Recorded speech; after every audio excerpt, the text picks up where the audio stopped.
there, everybody. It's Allie, and welcome to our Y&R Chat for Sunday, July 2nd, 2023. It's 4th of July weekend in reality and in Genoa City. How wonderful was it to see the athletic club and crimson lights dripping in red, white, and blue? I mean, we have been saying for so long now that Y&R never seems to celebrate any holidays other than the end of year holidays. And I really think the powers that be must be listening to us, because the athletic club had those gorgeous red, white, and blue flowers everywhere, and they had banners up around the fireplace and the door. And of course, Sharon had the coffee house decked out with all of her stars and stripes kit. That was amazing. My top story of the week is holidays are back on Y&R. Is there any chance that we are going to get a pool party or a cookout or something next week? Or is all of the sizzle just gonna be coming from Audra's bedroom? Oh! That's my real top story of the week. Kyle and Audra. Kyle told Summer that he wants a separation. He wants her to move out.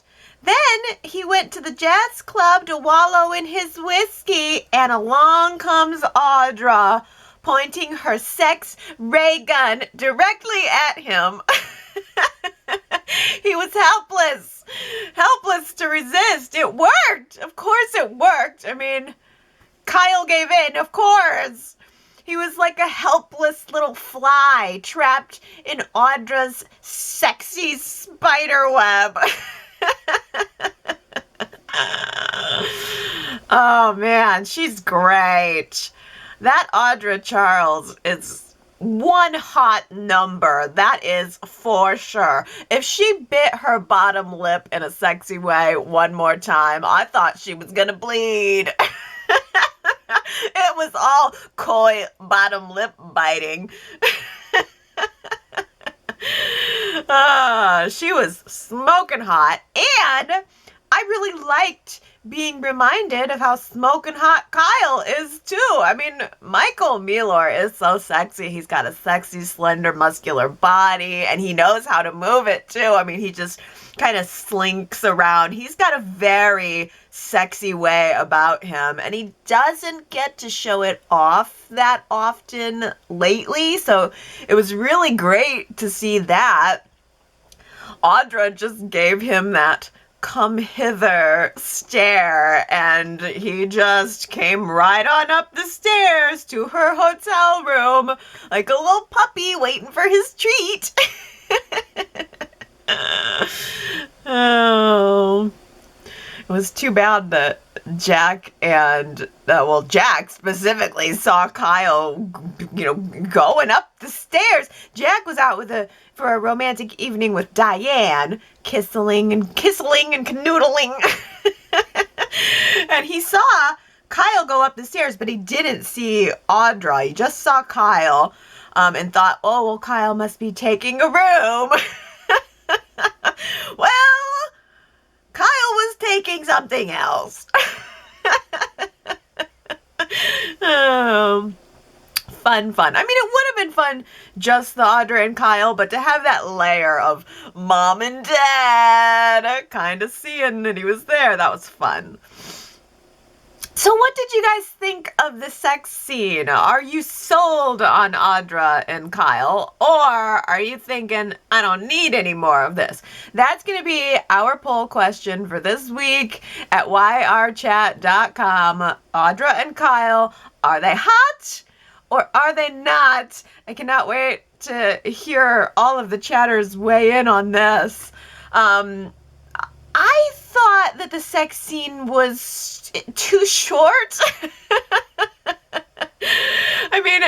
everything except for Audra taking Kyle's shirt off. It took her so long to unbutton all the buttons on his shirt that Y&R had to cut away and fade back to them. Like, Audra should have ripped the buttons right off. This is daytime. Just rip the shirt. Damn the consequences. She seems like the kind of girl who would do that, too, who just wouldn't care about the shirt. She's a sex kitten. She would just meow with her claws and rip the shirt right off.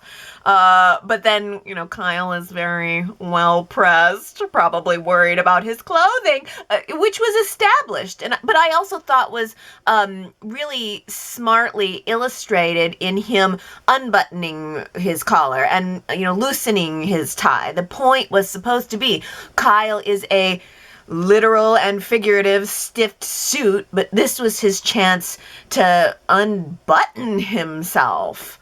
Except, I don't know, knowing Kyle, he probably would have been offended to have his shirt ruined. But maybe not. This could be a sign that we're going to see a more wild side of Kyle more often. I have to say, I especially appreciated Audra's attitude about sex. It was so refreshingly forward and unattached, She was not afraid to have fun, and she was also not afraid to tell Kyle when it was time to go. She said, "This was great, and we are definitely going to take a sexy shower together, but I have got a big day tomorrow, and I'm going to need you to leave." Oh, yeah, and when you're gone, I'm going to Google you. As soon as you leave the room, I'm going to Google you.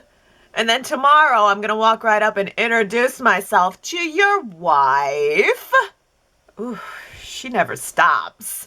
She is like a cyclone, just sucking everything up. I'm surprised she sleeps at all. And if she does sleep at all, it must be during the day so that she can come out at night and do her bidding. I am telling you, Audra is a vampire. Make note, she's a vampire, y'all. She and Adam would be perfect together. That's my hope for the future.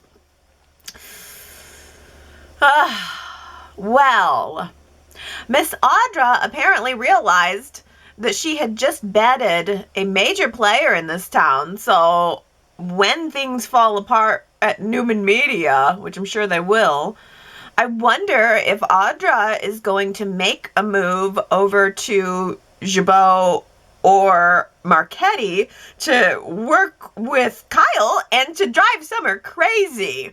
Because Jack told Summer this week that he's very sorry about how everything has been destroyed with Summer and Kyle's marriage, but Jack said, "I support my son's decisions." Jack had a talk with Kyle about it. He realized that it's Kyle's choice to make.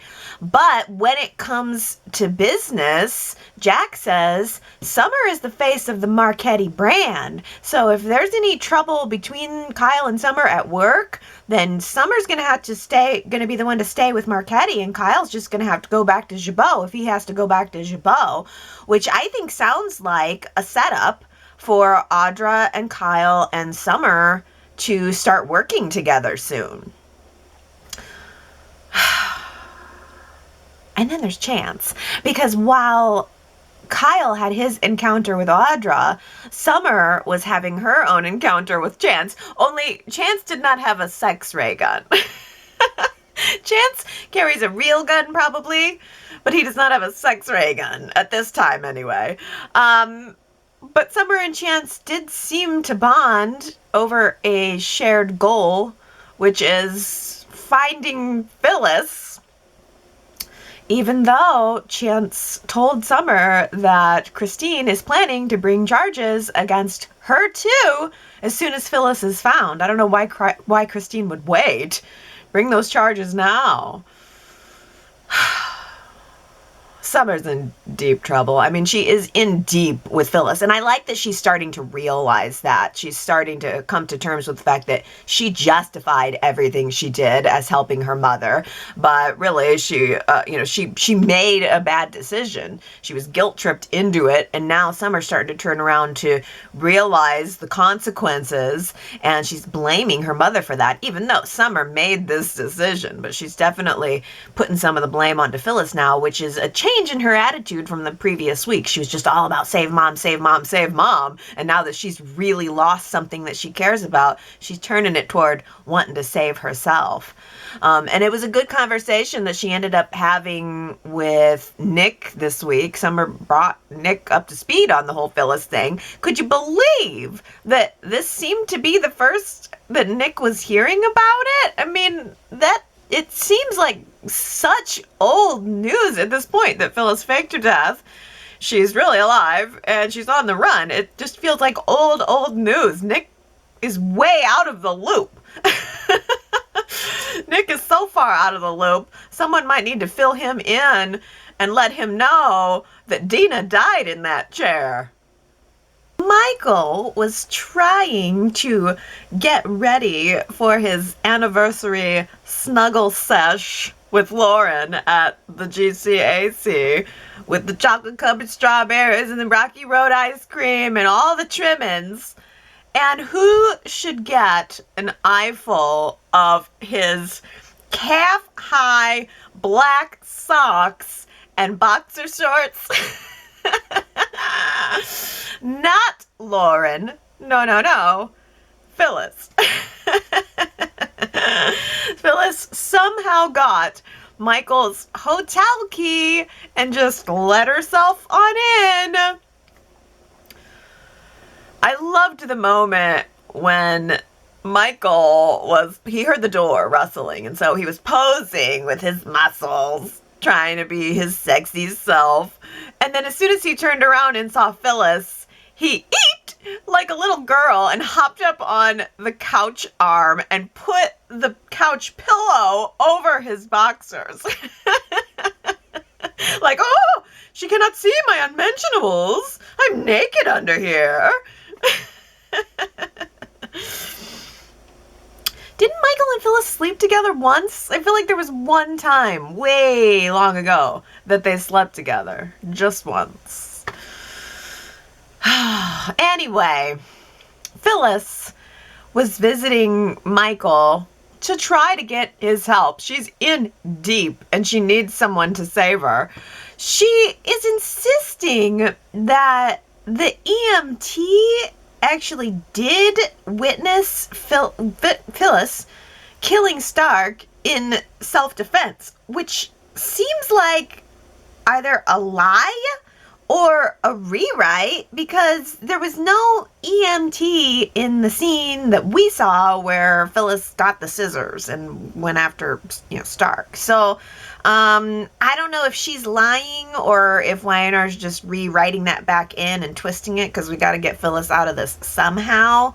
But it feels convenient to me. Phyllis also said that the EMT guy would know all about, quote, the things that Stark made her do. I don't know. I think Phyllis should be a soap writer, because that sounds like a fantasy sequence to me. Stark did not make Phyllis do anything. I mean, I think some people might say he was her victim, not the other way around. The way I remember it, Phyllis went along with what Stark asked her to go along with. He asked her a couple of times. She said no a couple of times until she said yes, but she went along with it willingly.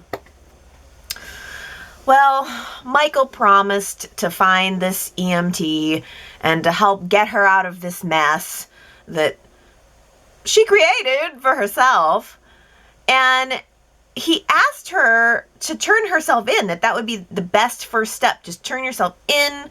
We'll get the manhunt over with. We'll get you into a safe place. I mean, you can probably have visitation with everyone you know, and then we'll deal with it. But Phyllis is not going to do that. Phyllis is going to have it her way. even when she's got her back against the wall. So she just shows up for a little bit and then disappears in a black hat and a black trench coat, looking very obviously Phyllis. She seemed to maybe leave the back way. She went maybe down a back staircase to get in and out of the hotel, so that's at least good. But she looked so glamorously beautiful. Her hair was down, red hair down. Glasses, hat, trench coat in the summer. Definitely not noticeable. How could you not see Phyllis? I mean, I have to say, I think it was good to see Phyllis. I was thinking last week or the week before that, gee, it's been a while. And yeah, I mean, Phyllis is obnoxious, but I think she's great to watch. I think she's always interesting. She's always someone to talk about. She's always someone to look at. And when Michael told Lauren that Phyllis was there and ate all of her strawberries, Lauren kind of felt the same way that I feel. Like, okay, Phyllis is out of control and she is probably beyond repair, but darn it, I love her. Diane admitted to what she called a white lie. A white lie. So that she could help Kyle and Summer.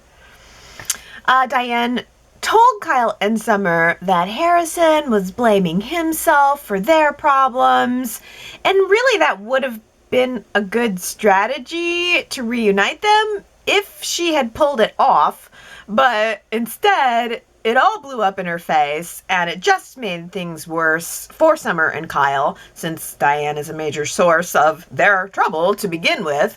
And it also put a splinter in Kyle's relationship with Diane, too. I thought it was very interesting that Kyle told Jack, well, if Mom is willing to lie about Harrison for what she thinks is a good cause, then what will she be willing to do when Phyllis comes back? When someone she has a reason to dislike comes back into her life? And what will she do?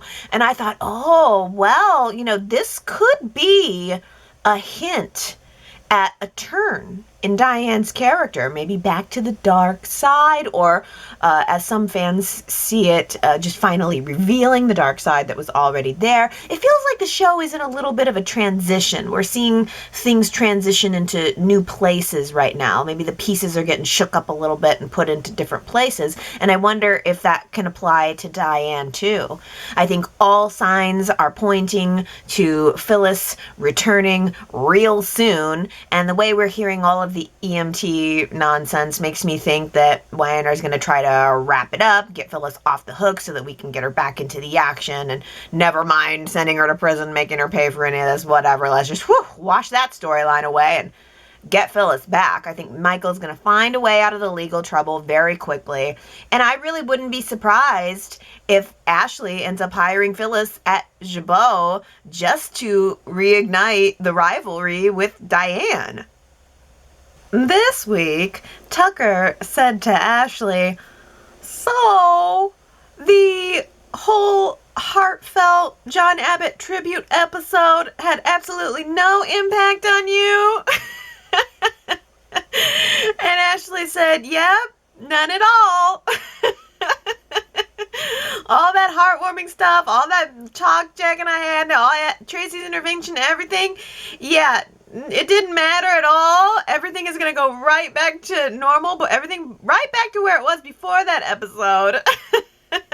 Just a fussing and a feuding 5 days a week. Okay, then. I am glad we cleared that up. That episode meant nothing. Got it.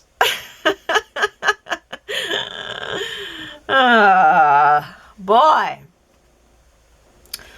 Tucker really knows how to pump Ashley's ego, doesn't he? Simply Ashley. Oh, you've got to be kidding me. She loved that. And she agreed to work with him on a plan to somehow take over Jabot, to make Jabot their company, and Jack and everyone else in the family can just like it or lump it. It's going to be McAbbott Industries from now on. That was my favorite of their names. McAbbott Industries. That's terrible. Oh, I don't know. Jack has got to see this coming. A war from within. I mean, yeah, it's old hat. Not to mention that he warred with Victor for years over Jabot. I mean, surely he's got a plan in place to deal with something like this. A plan that is more than just simply naming Diane the new senior executive of whatever it is. I don't know. I forgot her title. Something to do with talent. It doesn't really even sound like that big of a deal. She's a director of talent or something. That's not even that big of a deal. It doesn't sound like a co-CEO position or something. But apparently it is a big deal, and it was enough to bring Billy to the door.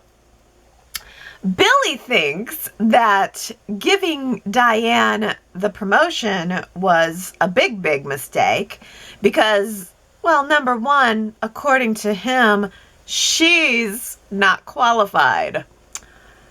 I'm going to hold my tongue on that one, rich boy. Rich boy who has been handed multiple executive positions, but also can tend bar. But more importantly, Billy pointed out that Jack did not run the decision by anyone. Didn't run it by Billy, didn't run it by Ashley. And I'm sure that Jack, as the longtime CEO of Jabot, probably doesn't need to run hiring decisions by anyone. Nepotism is what all of these companies are built on. But Billy does make a good point and is right in the fact that he's aware that Jack doing this, Jack just hiring Diane, means that Ashley can just turn around and hire Tucker. If Jack can hire Diane, then Ashley can hire Tucker. And Tucker is a far more dangerous person to contend with than Diane is, was, or will ever be. There is no amount of Mrs. Martinez's delicious cherry pie that's going to placate Tucker McCall. Even Ashley stopped for that piece of pie. But Tucker will not. Tucker probably steals his pies from windowsills.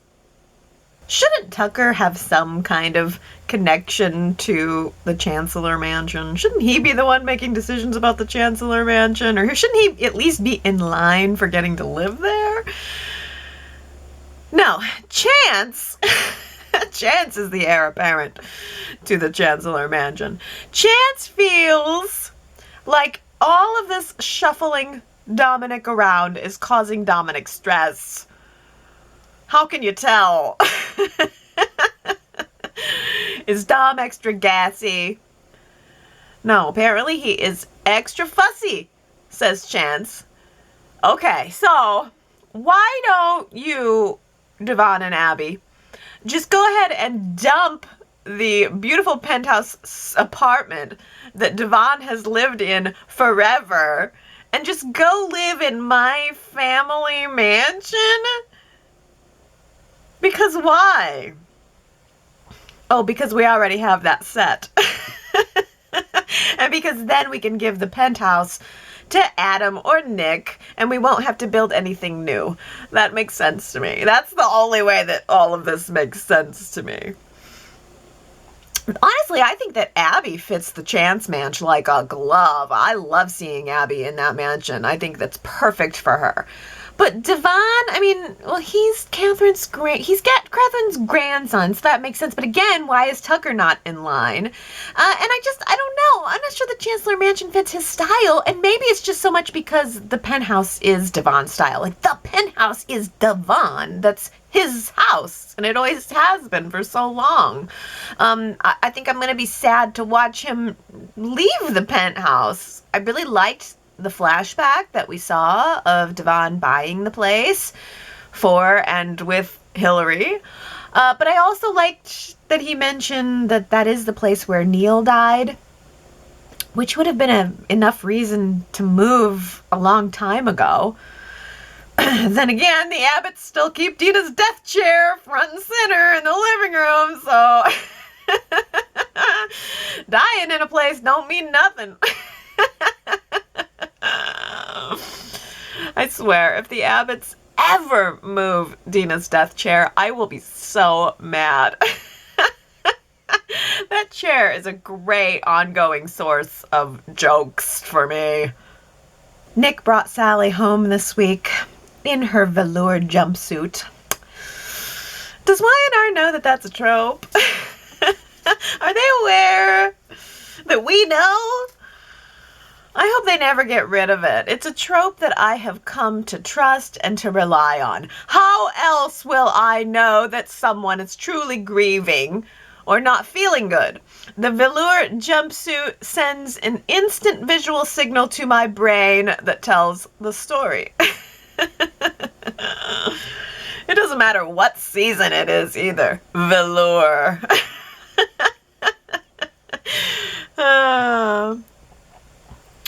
Great scene. Sally lets it all go with Nick as soon as she gets home. I mean, she just was jittery. You could tell she was trying so hard to hold everything in, like it was physically wanting to come out of her, and she was trying to wrangle it. And Nick encouraged her to just go ahead and unleash the feelings.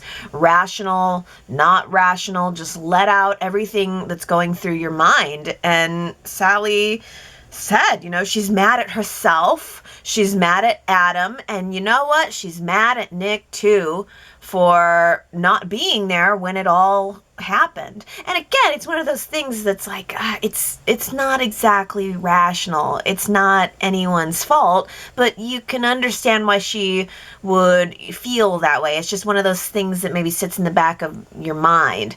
I mean, it seems to me that Nick's choice to be there for Faith and Sharon was as clear as Adam's choice was. Nick's daughter had been kidnapped.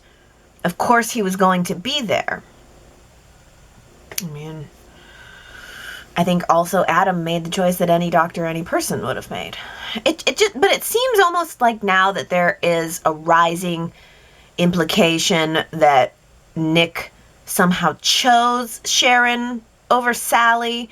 But again, that makes no more sense than saying Adam chose Sally over the baby. I think everyone just had a horrible decision to make and did the best that they could. That's the good thing about the story. There were hard choices and devastating consequences, but no one did anything wrong. Adam and Nick actually had an interesting conversation about that this week, where Adam said, why is it that I'm the one that always has to make the hard decisions, the decisions that no one else has the guts to make, and yet I always end up as the villain, and somehow you, Nick, always end up as the hero? Why is that? Why do I always have to be the villain and you always get to be the hero? I don't know. I guess that's just the way the cookie crumbles. I don't know. Weirdly, Adam went to Sharon to go have a talk this week, and Sharon was not as warm as usual. In fact, she was downright cold with him and rude to him, and I'm not quite sure where that came from, why that started. I mean, normally Sharon is so open to talking with anyone and everyone about what their problems are. The only thing I can think is that maybe Sharon really is tired of being the coffee shop therapist. And maybe she just doesn't want to be that anymore, and so wasn't open to helping other people with their problems when she's still feeling so overwhelmed with her problems. But it also seems like Y&R is maybe setting up an Adam, Nick, Sharon love triangle. But I don't know where that leaves Sally. I'm not sure. Maybe we need a new guy. We need a new guy. Somebody who is hip and cool and edgy. Somebody like Theo or Ricky. Well, who knows? Maybe Kyle is becoming the bad boy I'm hoping for. Jabot is so full right now. We haven't been to the office very much lately, but just knowing that there are so many people getting ready to work there, I know it's coming. Like, we're going to be seeing Jabot. Jabot is like stacked with people, whereas Newman Media, it's just, or Newman Enterprises and Newman Media, it's just Victoria and Nate and Audra on the outskirts, kind of a loose end, and then Victor and Nikki checking in occasionally to warn Victoria about Nate, while absolutely nothing continues to happen with Nate. It's like boring. It's boring at Newman Enterprises. Maybe, just maybe though, we have a little seed that's about to connect. I mean, Adam says he is technically has McCall Industries. He says he's going to go after Newman Media, but we haven't seen that happen.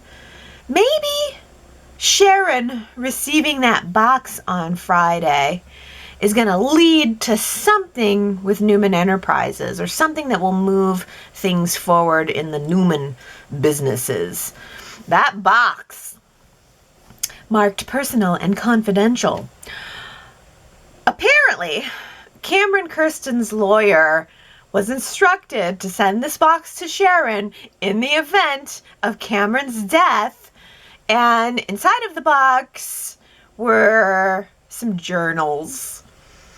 I'm just imagining Cameron sitting there with his little journal, as this young man, young, disturbed, angry man with something to prove. And then apparently Cameron was not always bad. I mean, he'll kill a cat, but then he'll hold on to his dog's collar and his dog's ashes for who knows how many decades. Interestingly, there was also a photo in the box of Cameron's parents, but the faces were poked out. Was that just meant to tell us that he had a troubled relationship with his parents, and that feeds into maybe why he became a troubled person? Or are his parents someone that we would know? Not sure. But biggest of all, we have the company. Kirsten Incorporated. Is it? Yes, Cameron has left his entire company to Sharon as an in the event of my death gift. He has no next of kin, so he picks his obsession. He left her a company, a whole company. What is Sharon going to do? She said that she doesn't want it. She tossed the paperwork right on the ground. But then in the previews, we see Sharon is telling Nick that he's going to have to go on the inside, I don't know, and investigate something. So maybe Sharon will end up realizing that she wants to keep the company and she wants to run the company. And maybe this is the beginning of a whole new era for her. Who knows what type of business Cameron has. Maybe it's media related and she can merge it with Newman Media, or maybe merge it with Adam. Maybe Adam and Sharon will merge into a company, or maybe she'll end up working with Nick, or I don't know, maybe she'll end up working with Adam and Nick together on this new company. I'm not sure how it's all going to shake out, but I will tell you, after receiving that box, if I were Sharon, I think I would have a very hard time believing that Cameron Kirsten was truly dead, because she thought that once before, and it turned out not to be true. Peace is the only way. I mean, who else besides Tracy would have that wisdom to share? Peace is the only way. She was trying to reunite the Abbott family, and it was all for naught.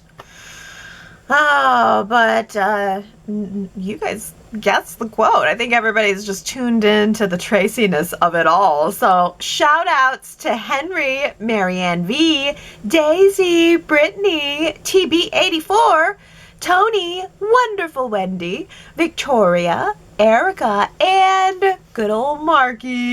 You guys guessed it. But can you guess this one? Who said it? Consider the gauntlet thrown. Who said, consider the gauntlet thrown?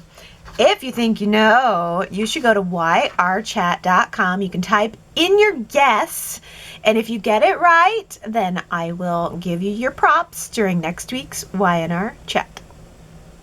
Oh, I'm going to start out our comment section with some more shout outs here, starting with Dolores, who says, Eureka, I can finally be back with the Y&R Chatters.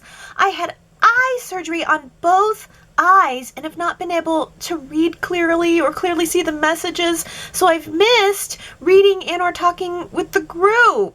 And Allie, I looked forward to Sunday reviews and Chatter's input shared. And off topic for a moment, I'm celebrating anniversaries of my favorite soaps. General Hospital, 60 years. And Y&R, 50 years. Outstanding. Oh my God, I didn't know General Hospital had been around for 60 years. I didn't know that. Oh my goodness, soaps are so wonderful. 50 and 60 years is incredible, and it's incredible that you've been watching that long, Dolores. Welcome back. Just not being able to see well with both eyes, that would be so frustrating, but I'm glad that it was temporary and that you're able to see better now. It's funny, someone mentioned to me years and years ago that they really appreciated the Y&R Chat podcast because they were visually impaired, and so they can listen to the show, the broadcast of Y&R, but then, where if you're visually impaired, where are you going to get your chat, where you're going to be able to chat about the show? And so I remember someone had mentioned that to me, that they appreciated the podcast because that helped them interact with the fans, while not being able to go online and really read it. Of course, I imagine you have screen readers and things like that too, but I just thought I would give a shout out to our visually impaired friends this week. Maybe you could stop by and say a hello using the technology that you have. Well, let's see. I also have a birthday shout out for Sharita. Hey, how are you doing, Sharita? I always see you on YouTube. I hope you're doing well. Your birthday is July 5th. How would you like it if someone gave you the birthday gift of a whole company? Let's say on your birthday, Sharita, you look up at the gates, somebody left a big box for you. So you call the security, and you have them bring down the private confidential box. You open it up, and someone has left you the gift of an entire company. What do you do? Do you sell it immediately? Do you keep it and run it? I think I would sell it. Happy birthday, Sharita. Sharad says, well, Cameron Kirsten gave Sharon his entire estate. He said she was too good to be serving coffee to the GC elite, so the man had a plan. He put his money where his mouth was, and to his credit, he just made Sharon a millionaire. Don't you think Sharon was already a millionaire? I feel like she probably got some money from her marriages. I get the impression that Sharon has money, right? Don't you think? I don't know. She certainly has a wonderful collection of clothes and jewels. And I hope she has money to go replace all of her lingerie. Michelle says, Sharon assumes it's shampoo. That's a lot of shampoo, Sharon. Well, Michelle, you got to buy in bulk these days. That's how you get the best deals. I don't know about you, but I do buy my shampoo in bulk. My conditioner specifically, I get 6 bottles at a time. It was a pretty big box, though. Daisy says, I think Cameron left Sharon his company, so I wonder if, in order to get rid of it, Sharon's going to sell it to Adam. That might put Adam one step closer to acquiring Newman Media. Losing Newman Media might then make Victoria look like a weak leader, and Victor might have to replace her with Nick. Nick's first order of business, fire Nate for weakening Newman Media so much that it was acquired by another company. I think that's a great idea, Daisy. It might just be that Sharon turns around and sells that other company to Adam, which gives him the power to move forward with his acquisition of Newman Media. I'm just ready to see him do something, though. We haven't seen McCall. We haven't seen any of that come to fruition. Again, like I said last week, everything going on at Newman Enterprises now just feels like one big paper tiger. It's a whole lot of roaring, but there's nothing inside. There's no stuffing to any of it. Gary says, while I appreciate the sensitivities of Victoria recognizing the horrors of having her sweet niece having a bomb strapped to her, I don't think she really cares, in my opinion. You know what, Gary, I share your opinion. I thought Victoria came off as very fake in saying that she was concerned about the family. I mean, we didn't see her connect with Sharon or Nick or Faith at all. She just sits up there in her cold ivory tower making decisions for other people in a very Victor Newman type way. But I didn't get warmth from it. And Victoria agrees, saying, Victoria is so self-serving. She tried to make the argument to Victor that Nicholas handles trauma slowly. She said that Nicholas should show signs later, which would affect his work. It was the only argument she could come up with, and it's a really weak one, and Victor is letting it go. I'm glad he gave Nate the Victor treatment. I hope it gives Nate pause. Sorry, Allie, I don't trust him. Plus, it will be interesting to watch. Yeah, I mean, I guess I didn't really even comment on the scene with Victor and Nate. It's just so much bluster. I don't know. Nate hasn't really done anything. It's just warnings. All right. I mean, Victor's great in the scene, certainly. But I also like your point that Victoria's entire argument about Nick he's slow to process things. I mean, it's a weak excuse, and Victor is letting it go. Victor's letting it happen. Victoria also says, the phone scene between Sharon and Nick gives me hope that they will get back together. Their faces lit up as they playfully bantered back and forth. Nick and Sharon care so much for each other. I'm hoping they will be a forever kind of thing. Yeah, that was a nice moment with Nick and Sharon just chatting on the phone, right? She was all snugged up on the couch in her blanket, and she's chatting with Nick. That felt very comfortable. It felt like an old friend, but we all know that Nick and Sharon are a lot more than old friends, so you never know what that could lead to. Sharon W. says, loved the scenes on Friday between Sharon and Nick. They had a little more airtime to just talk and laugh and bond with each other before the next crisis that they have to endure together. The box from Cameron's lawyer. Yeah, the scenes were perfect until Sharon said that maybe Nick should check on Sally. I would love for the two of them to maybe be in danger together, disappear for a time, and thereby cause multiple members of the family to be alarmed, frightened, and to have them search for them. If Phyllis can be missing, then so can Nick and Sharon. I'm tired of him always having to ride on his white horse over to Sally's hotel to make sure he'll be there for her. After seeing the Sharon and Nick together more and more, I realized how much I've missed them, and I'm willing for him to have amnesia for a week to stop talking about Sally. Yeah, we're getting a lot of Nick and Sharon just being comfortable together. I think the signs are pointing toward it. But what about Adam and Sharon? Naomi says, what happened to Sharon? Rude and unempathetic to Adam, and then sugar sweet to Nick? Yeah, Adam should have called first, but he apologized immediately, and calling a grieving parent a jerk was a bad form, even if it came from Faith on the phone and was repeated by Sharon. Also, a professional counselor would never validate the idea that you can choose to save a premature baby if the mother dies. Adam chose to try to save them both, and this nonsense about making the wrong choice is malarkey. I was hoping the storyline was about validating the grief of a miscarriage or a stillbirth, not an unfair and unwarranted blame game. Yeah. Diana says, I felt the same way about Sharon's treatment of Adam. Where did the contempt for Adam come from? It looked and felt so off hearing Sharon speak to Adam the way she did. Even Sharon's facial expressions toward Adam looked out of character. Yeah, I know, it was a very odd tone. I was surprised by the Adam and Sharon scene too. And again, the only thing I can chalk it up to is a possible turn in Sharon's character where she doesn't want to be the coffee house therapist anymore. That's the only thing I can think for why she would be so cold toward him.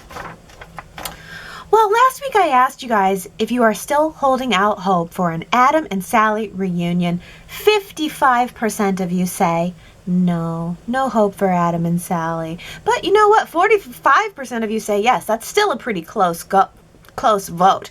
Ron says, I almost voted no, but I gave it some thought, and I switched back to yes after reflecting on their coming together story, Electric.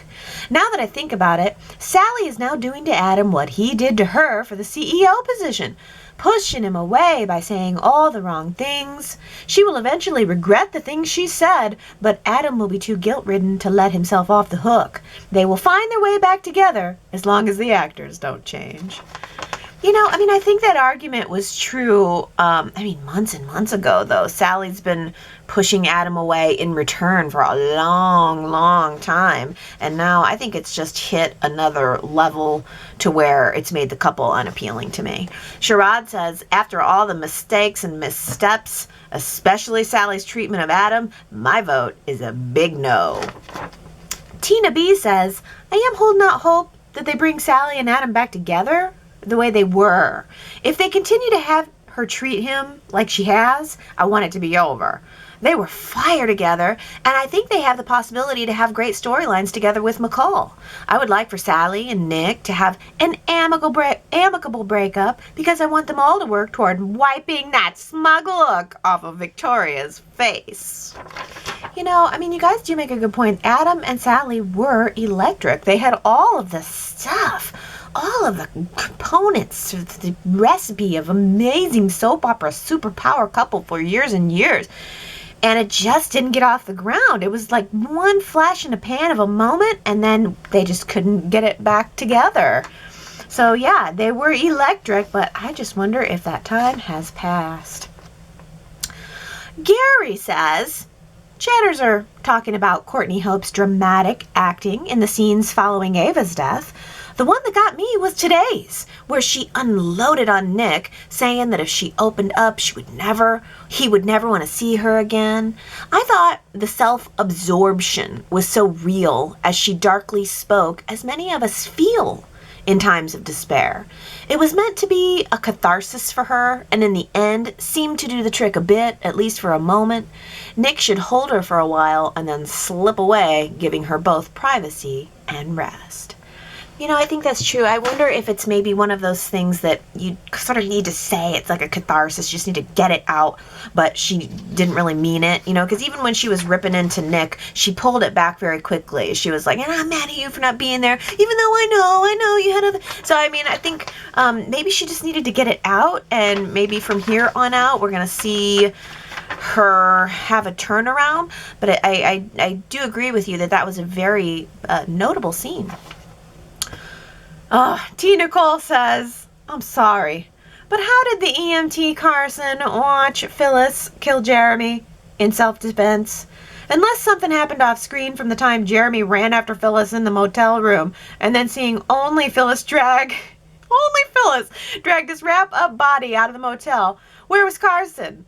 Also, even if they find Carson, he can testify that Jeremy set this plan in motion, but I don't see how he can testify that Phyllis was forced and manipulated into Jeremy's plan and not a willing participant, which she was. Phyllis only had regrets after the fact, but she was all for it when it was happening. I think Phyllis is so out of her mind, she's convinced herself that she was actually manipulated into Jeremy's plan when that's not the case. Correct me if I'm wrong, but I thought when Phyllis and Jeremy were meeting up at the Grand Phoenix to go over steps of the plan, Jeremy did give Phyllis an out, saying it's her last chance if she wants to back out, and he'll find someone else or carry out the plan himself. T. Nicole, this is the truth. This is the straight up truth. Everything else is a rewrite. Naomi says, I'm running out of patience with the rehabilitation of Phyllis as a poor victim of recent events. Yeah, I know, like Phyllis believes it. Phyllis believes she's a victim. Summer believes she's Phyllis is a victim of Stark. It is not on the money, I don't think. Plus, as Ellen says, she ate Lauren's fruit. That's the final straw, you're right. Phyllis did not just eat fruit. She ate chocolate-covered fruit.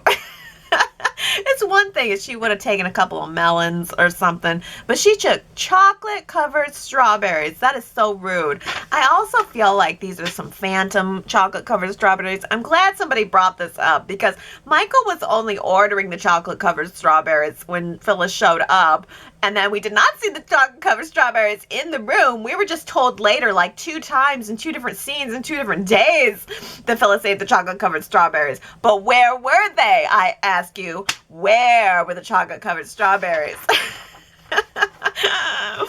Phantom chocolate-covered strawberries, just like the Phantom EMT. We're just being told in a rewrite that they were there. Rewrites all over the place this week. Daisy says, I like that Michael is there for Phyllis. But since he was Diane's lawyer, I hope he contacts Amanda to represent her. Amanda can then help Phyllis prepare for the legal ramifications she will likely face when she steps out of hiding. Also, when she does surface, I hope Phyllis will have found information that Amanda can use to help exonerate her friend. I would love to see Amanda return, though Phyllis needs the support. Yeah, having Amanda come back for this makes total sense. I wonder if that will be the direction. Of course, it also will be interesting to see Michael facing off against Christine over this. So either way it shakes out. We need to get to it. We need to get Phyllis back. She needs to turn herself in like next week or the week after. Stat, this needs to happen. Victoria says, well, Diane showed us one of her flaws today. She can't let go of the idea that telling a lie is how you help someone. Just like she told Allie and Jack lies, hoping to become close to them. What she hasn't learned is that things often don't go the way you plan.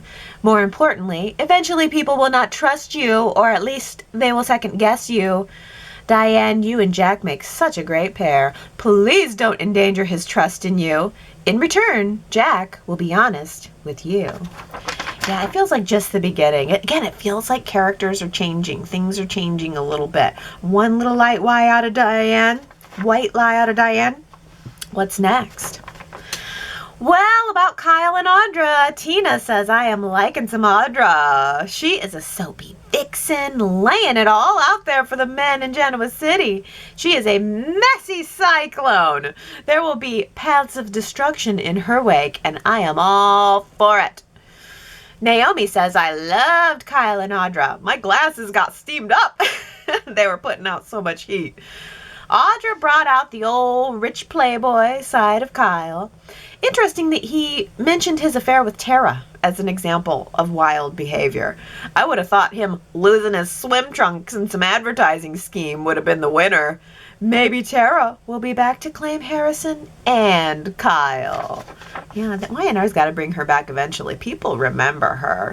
I think she was great. But I like also that you remember the swim, I can't remember what the campaign was called, Bear or something by Jabot. And yeah, Kyle went into the pool and came out with no trunks. Again, a reminder, Michael Milor is sexy, has a sexy bod, and it was nice seeing it more this week. Astra says, I thought I would like the Kyle and Audra thing, but I didn't. I want Kyle and Summer to split up because I personally never saw the chemistry between this Summer and Kyle, but it just felt wrong to me. I understand Kyle's upset and has every right to be, but Summer was between a rock and a hard place because of Phyllis's selfishness. Sure, Summer could have made better choices, but I can't help but to feel bad for her, especially now that Kyle's cheated. I'm just not big on how impulsive and spiteful Kyle is being. I mean, yeah, he's still married. They're still married. He was like, I want a separation, and then he immediately went out and bonked Audra. I mean, still cheating. Sherrod says, Kyle being with Audra took him up a a notch in my eyes. He's no longer the whipping boy for Summer. Let's not forget their history. She treated him horribly for most of their friendship/relationship. So now the besties have slept with Noah's exes. First Mariah with Tessa, and now Kyle with Audra. And that Noah is Kyle's brother-in-law to boot. Gotta love them soaps. Keeping it in the family. And yeah, Henry says, allow me to weigh in on Kyle's infidelity with Audra, using a phrase from comedian Chris Rock. I don't condone the behavior, but I understand. That's a perfect way of putting it. I don't condone it, but I understand it. Tina Cole says, I think Kyle and Audra are not going to be an actual couple, but a temporary one-night stand or a brief affair to cause more drama in Kyle and Summer's relationship. Kyle will feel regret, as him and Audra have not had anywhere near enough scenes together to build a true connection. Audra and Adam can still become an actual couple as they go from rivals to lovers, and I think it would be so much more fun to have Audra hooking up with Adam in secret and helping him to take out Newman Media and Victoria, but from working on the inside of Newman Media. You can then have Chance, Summer, Kyle in a love triangle, and more Nick and Sharon. If Nick stays with Sally, that just seems boring because what else is there in store for them? Sally may eventually come around when Adam is with Audra, and then those three could have a long love triangle. Sally versus Audra could be fun as they're both two strong, fierce women. Oh, you're speaking my language there. I like all of that, Tina Cole.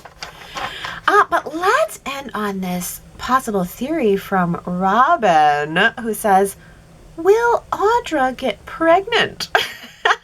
Just as Kyle tries to get back with Supergirl. Ooh, how's that? Every time somebody sleeps together, we have to predict that it's possible that she'll get pregnant. Ooh, what do you guys think of that? Give Harrison a little brother or sister to wreak havoc with. Okay, everybody. That takes us to the end of another Y&R Chat. I hope you guys liked it, and I hope that you guys have a really good 4th of July holiday. I heard that we're going to be getting a classic episode on Tuesday, which makes total sense considering if we have the writer's strike and everything going on. Yes, era classic episode, that's all good. I think they said it was something from the 90s and maybe centered around John Abbott. I could be wrong on that, but mark your calendars, be aware, Tuesday is a flashback episode, but I'm sure we'll still get Monday and then Wednesday through Friday. I can't wait for Phyllis to come back. That's what I'm waiting for. I want Phyllis back full time, and I want to wrap up all of this nonsense. Having to do with her trial, send her to jail, do whatever we got to do. I don't know, but let's wrap it up. Find Phyllis. I want to get some t-shirts printed up. Find Phyllis. Hey, in the meantime, go to yrchat.com, leave your comments, vote in the poll, look at all the pretty pictures and everything I got going on there, and then I'll see you again next Sunday. I love you guys. Have a good week. Bye.